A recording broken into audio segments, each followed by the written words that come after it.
In the high-stakes game of Indo-Pacific geopolitics, the Philippines is the most valuable square on the board. But while the world watches the missiles being deployed to our northern shores, a silent enemy is drowning the republic from within. $9 billion gone. Projects that exist only on paper. As the Blue Water Republic rises to meet a superpower threat, it's being sabotaged by the very hands meant to build it. This is not just another corruption story. This is a matter of national survival. In February 2026, as Manila chairs ASEAN, the contrast has never been more lethal. On one hand, the most advanced defensive shield in Southeast Asian history. On the other, cities that paralyze under 10 minutes of rain because of ghost infrastructure. In late 2025, the Senate Blue Ribbon Committee opened a door that many wanted stayed shut. They called it the flooded gates of hell. They found that out of 2,400 contractors, only 15 were cornering 18% of the entire budget. But here is the part they aren't telling you on the nightly news. Some of these contractors have ties that lead directly to the 2028 presidential race.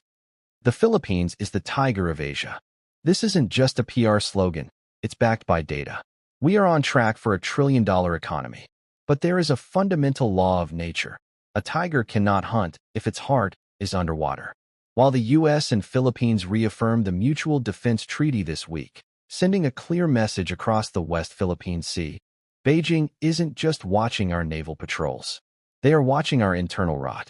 They know that every peso stolen from a seawall or a flood control project is a victory for those who want the archipelago weak.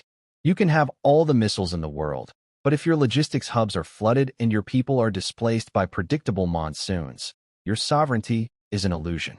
There is an old wisdom that speaks directly to our current crisis.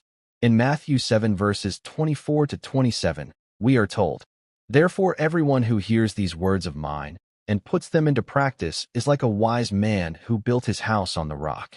The rain came down, the streams rose, and the winds blew and beat against that house. Yet it did not fall, because it had its foundation on the rock." The Philippines is currently building its house on the sand of corruption. We are trying to project strength to the world while our foundation is being washed away by systemic greed. A nation that cannot protect its most vulnerable from the elements is a nation that cannot long defend its borders. But wait, if the money is gone, the infrastructure is failing, and the floods are rising, why is the Philippine stock market hitting record highs? It seems like a paradox. Why is the PSCI surging while the streets are submerged? Here is the shadow economy, keeping the republic afloat. While traditional infrastructure funds are being siphoned, the Philippines has become the global hub for digital sovereignty. We aren't just exporting labor anymore. We are exporting high-end tech services, AI data labeling, and decentralized finance solutions. Write strength in the comments if you believe the Philippines can overcome this and rebuild the foundation.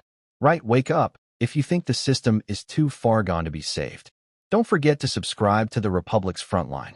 The storm is here. It's time to see who is standing on rock and who is standing on sand.